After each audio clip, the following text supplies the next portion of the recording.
There you go. Good afternoon. I need a button that activates the mic and transitions all at the same time so that I don't have to keep remembering to hit the unmute button.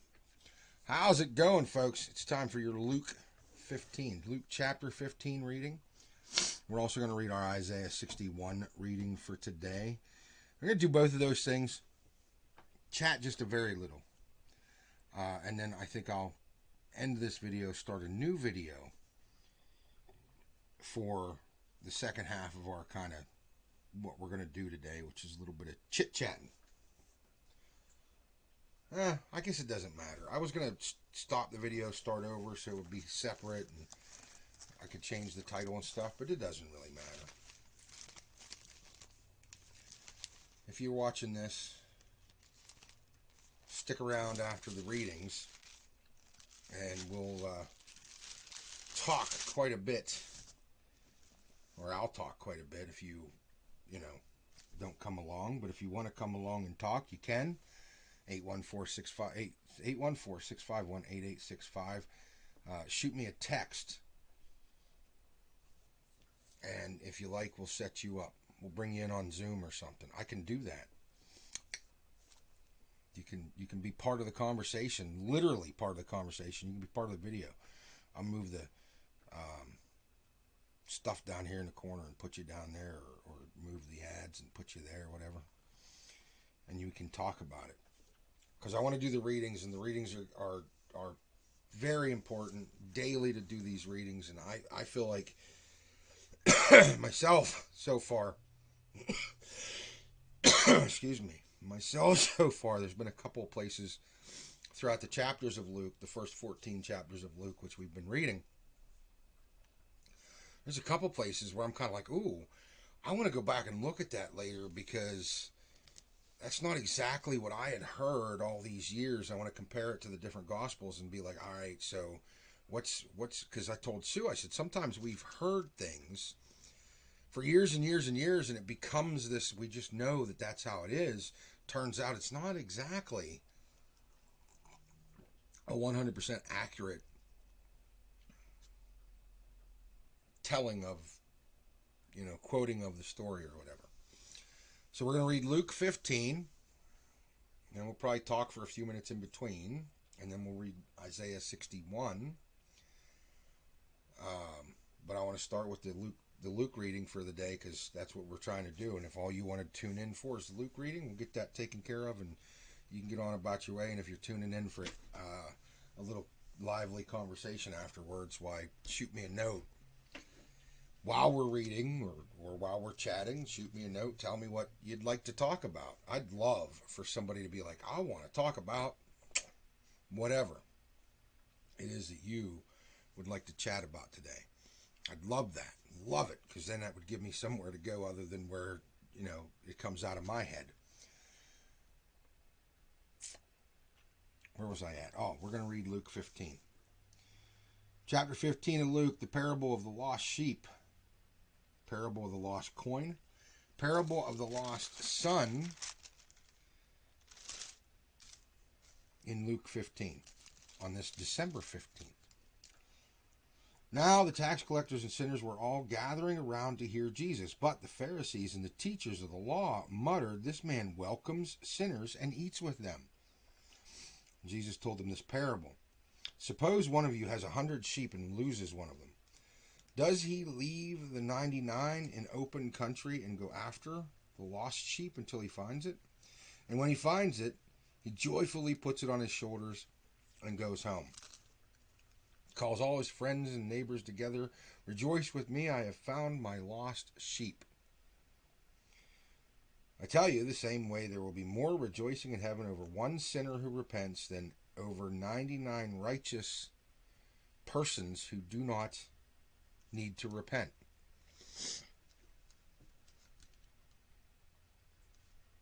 Or suppose a woman has 10 silver coins and loses one. Does she light a lamp, sweep the house, search carefully until she finds it? And when she finds it, she calls her friends and neighbors together and spends that coin, partying with them because she found her coin, right? "Rejoice with me, I have found my lost coin. In the same way, I tell you, there is rejoicing in the presence and of the angels of God over one sinner who repents. This entire chapter seems to be going in a very certain direction. Jesus continued, there was a man who had two sons. The younger one said to his father, Father, give me my share of the estate. So he divided his property between them. Not long after that, the younger son got together all he had and set off for a distant country, and there he squandered his wealth with wild living. After he had spent everything, there was a severe famine in that whole country, and he began to need. So he went and hired himself out to a citizen of the country, who sent him to feed his pigs, to the fields to feed his pigs. He longed to fill his stomach with the pods that the pigs were eating, but no one gave him anything. And then he came to his senses. He said, how many of my father's hired servants have food to spare? And here I am starving to death. I will set out and go back to my father, and I will say to him, Father, I have sinned against you, against heaven and against you. I am no longer worthy to be called your son, but make me like one of your hired servants. So he got up and went to his father. But while he was still a long way off, his father saw him and was filled with compassion for him. He ran to his son, throwing his arms around him, and kissed him. The son said to him, Father, I have sinned against you, against heaven and against you.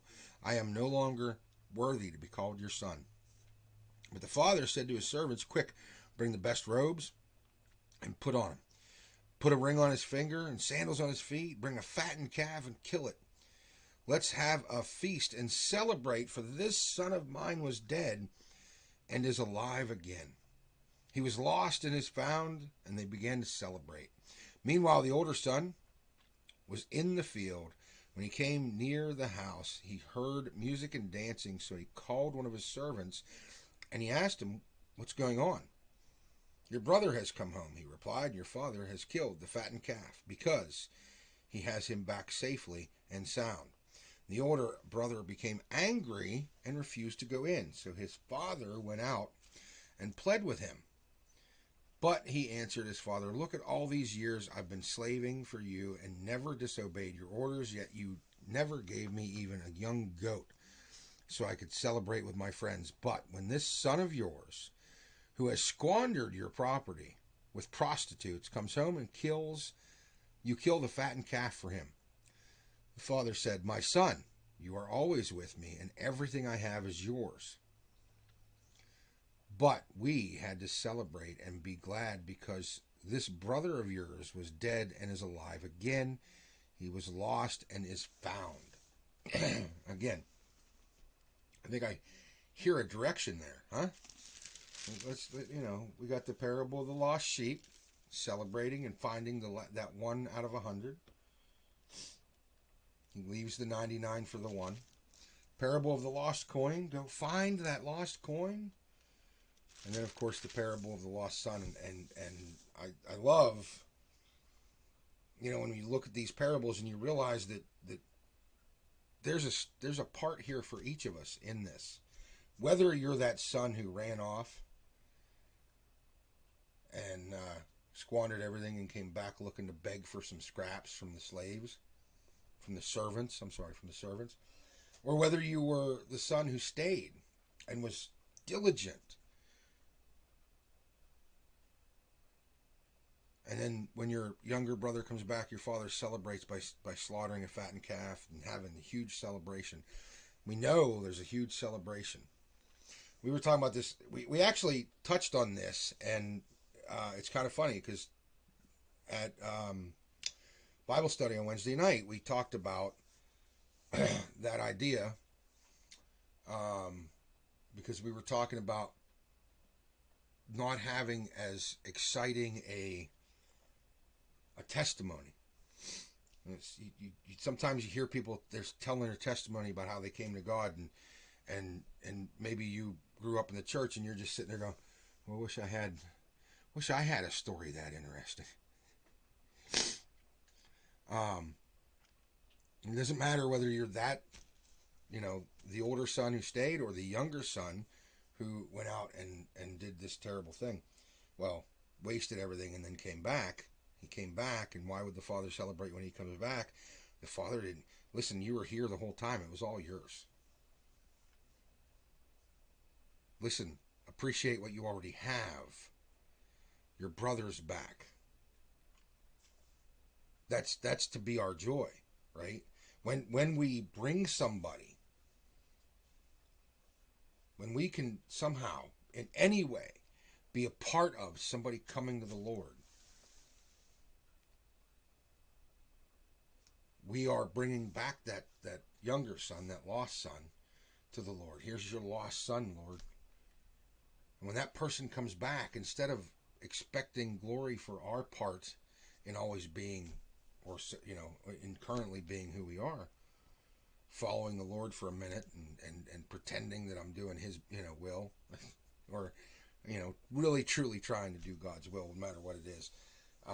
Sometimes we get that feeling of jealousy, like, why are you celebrating so hard? Like, you watch things happen for some people as they start to move into following the Lord's will, and they're doing well, and you're like, oh. And it's hard as fleshly human beings not to be like, oh, why didn't God bless me like that? Why didn't I have this great story of wandering or never knowing the Lord and getting into all these dark things, and I when somebody like that gets turned, it's like, they come to the Lord and they see the truth, and you're excited because they're going to spread that truth out to people, because people are they see it so much better. Why can't I be that living example of repentance? Well, if you're somebody who's repented young, or has never, had those wild, I don't know, acting out moments, or thinking that it was okay to just be a heathen because, well, that's how you grew up. Because that's not how I grew up, but I acted like a heathen for a few years. Some people, that's just how they were. That's just how it was for them.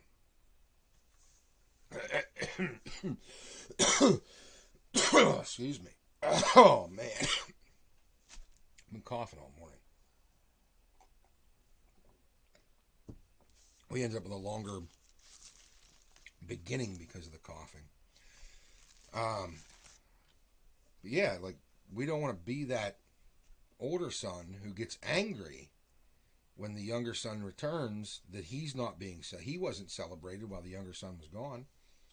Why are you celebrating when my brother returns? He was dead and is alive again. We talked about, God gave us free will so that we could be trained up, and we would want he wants us to have the ability to make a free will decision whether to accept His grace and surrender to Him or not. And the fact that some people don't, and that means that those people are going to be lost forever. That's the Son and the Father. The Father, He's seeing that some people are going to be lost forever. And the pain that has to cause. Like I said, to me, it seems like it just makes sense. Having lost our daughter the way we did, there was a lot of pain. You lose anyone, of course. A child, man, it was just, when I won't say when my mom passed. When my dad passed, it didn't rip me to shreds the way it did when my daughter passed. When my daughter died. When my daughter died, it tore me up. When my ex-wife, the mother of Lynanne, Bobby, and CJ, when Brianne passed away, when she died, it tore me up. Now, my dad didn't tear me up as bad as LaFall, because LaFall was my child. My dad didn't tear me up as bad as probably my ex-wife, because I don't know if my ex-wife ever accepted Christ and if she was saved. I like to believe she was, but I don't know. So it was rougher for me when my dad left, and when my mom went. It wasn't as... It was a sorrowful moment, but it was almost a sadly joyous occasion. Um, especially mom. It was a little harder with dad because dad, at the time at least, in my eyes, it was like dad didn't get saved until just a few years ago. He, I don't know. It was this part of me that saw it as different than mom, who had been saved 20 years ago, or 40 years ago, or whatever it was. Um, so it was just this idea that it was harder with the others because LaFall didn't get to live her life. I don't know if she had ever accepted Christ. I don't know that she needed to specifically at her age. But that possibility is there. What if she had reached the age of accountability and she hadn't accepted the Lord, which means that she's lost forever? And what if my daughter was lost forever? Does that change my loyalty to the Lord?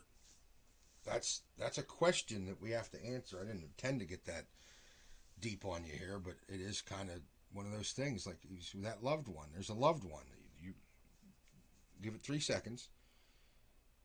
3, 2, 1, boom. There's a loved one that's in your head right now who passed away, and you're not sure. You're not 100% sure that person was saved. If that person isn't saved, does that change your loyalty to the Lord? If my daughter wasn't redeemed, wasn't saved, and doesn't get to be in the new creation, she's lost, does that change my loyalty to the Lord, wanting to serve Him, wanting to move my heart into alignment with His, and wanting to enter the new creation? Was a question that I had to ask myself. It wasn't an easy question to ask myself, but it was definitely a very, very serious question that I needed to answer, because I don't think my daughter had reached the age of accountability yet, but she might have. And if she had, and if she didn't accept Christ, and she didn't become redeemed, what's that mean when it comes to my relationship with the Lord? Does that change my relationship? Because truly surrendering is to understand that if my daughter wasn't saved, she wasn't saved. If she had reached the age of accountability, then she had reached that age where it was, you need to hear this message and be saved.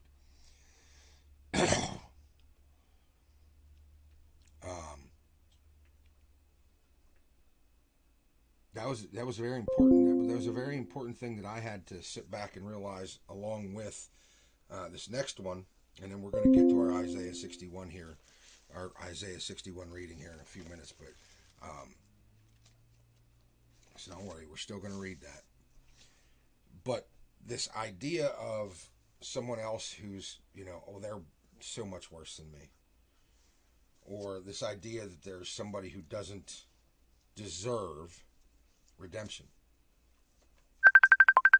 As I keep, kind of trying to make sure people understand that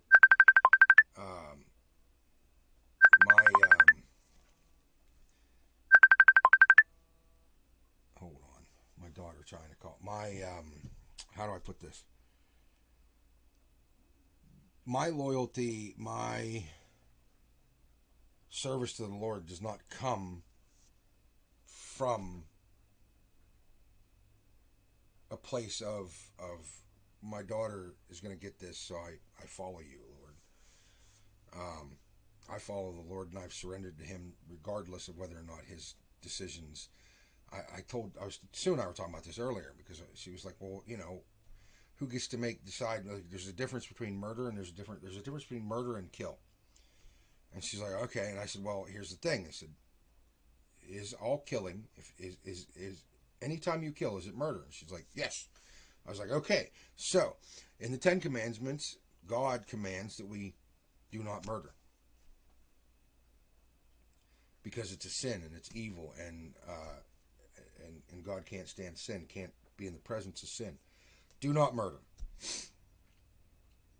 In other parts of the Bible, He tells Israel, when invading different places, kill everyone and every person and every animal. Think about that. He says, just kill them all. So it's, if all killing is murder, God commanded man to sin, God caused man to sin. Everything that I read in my Bible was garbage. I can go to the bar on Sunday morning instead of church. Because God is not going to command man to sin. He can't. He decided that's not allowed. And he lives by that, and he wouldn't. And God is goodness, and God is righteousness. And purposefully killing someone, murdering, purposely ending the life of another human being in order to benefit yourself, or because you're angry, or for one of these not necessarily just reasons, not necessarily unjust. Someone kills my son, and I decide, you know what, I'm going to go out and kill him. Is it unjust of me to take the life of the man who took the life of my son, if that's something? And the thing is that if I'm not in covenant with Christ, it is. If I have accepted this gift of grace and forgiveness, and I have entered into covenant with the Lord through Jesus Christ, into the new covenant, I am surrendering, I am vowing to deny myself, pick up my cross daily, and follow him. That's what I'm saying I'm going to do. And part of that deny yourself is I don't get to live out my vengeance. I trust the just God to make those decisions. And knowing that that might mean someone who has done horrible wrong to me will accept and receive the same forgiveness that I didn't deserve. And I have to be okay with that. No matter how horrible, no matter how evil, no matter how terrible a thing someone's done, he will forgive them. I have to remember that. He wants to free them. He wants them to live inside this Isaiah 61 mission of God. The Spirit of the Sovereign Lord is on me, because the Lord has anointed me to proclaim good news to the poor. He has sent me to bind up the brokenhearted, to proclaim freedom for the captives, release from darkness for the prisoners, to proclaim the year of the Lord's favor and day of vengeance of our God, to comfort all who mourn and provide for those who grieve in Zion, to bestow upon them a crown of beauty instead of ashes, the oil of joy instead of mourning, and a garment of praise instead of a spirit of despair. They will be called oaks of righteousness, a planting of the Lord, for the display of his splendor. They will rebuild the ancient ruins and restore the places long devastated. They will renew the ruined cities that have been devastated for generations. Strangers will shepherd your flocks. Foreigners will work your fields and vineyards. Work your fields and vineyards. And you will be called priests of the Lord. You will be named ministers of our God. You will feed on the wealth of the nations, and in their riches you will boast. Instead of your shame, you will receive a double portion. Instead of disgrace, you will rejoice in your inheritance. Instead of shame, which we've earned, instead of disgrace, which we have brought upon ourselves, we're going to inherit a double portion. We're going to rejoice in our inheritance and inherit a double portion in your land, and everlasting joy will be yours. For I, the Lord, love justice, not tolerance, not socially acceptable, whatever you want to call it, justice, social justice, justice. I hate robbery and wrongdoing. In my faithfulness I will reward my people and make an everlasting covenant with them. Their descendants will be known among the nations, and their offspring among the peoples. All who see them will acknowledge that they are a people the Lord has blessed. I delight greatly in the Lord. My soul rejoices in my God, for he has clothed me with garments of salvation and arrayed me in robes of righteousness. As a bridegroom adorns his head like a priest, as a bride adorns herself with jewels, for as the soil makes the sprout come up, and as the garden makes the seed to grow, the sovereign Lord will make righteousness and praise spring up before all nations. Before all nations. We have read this every day for a while now, most of the month of December. I've read it the whole month of December. I started Isaiah 61 the same day I started Luke, which was the 1st, December 1st. I had already been reading it, basically, but I started reading it out loud every day on later on in the month. But anyway,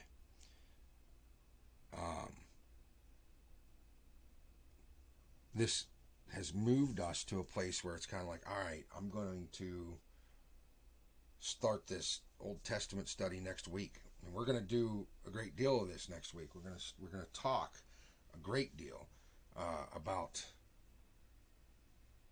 Isaiah. We're going to start in Isaiah chapter 1, and we're going to start working our way through the book, the whole book of Isaiah. And then we're going to pick something from the New Testament, and the following week we'll start that in the second 2 hours of our day. So noon and 1 is going to be Isaiah, Old Testament. 2 and 3, something in the New Testament. Some other thing in the New Testament. So we'll do that. I hope you'll stick around for that. I hope you'll come back for that. I hope you'll be a part of that. And I hope you'll shoot me a note. Tell me you're going to be a part of it. Go register as a user on God's Love Live so that you can turn around and come, share your thoughts with us, and etc. Meanwhile, have a great day. I will talk to you later tonight, I think. I think I'm going to record tomorrow's stuff. Wait, what's today? Today's Friday, isn't it? That's right.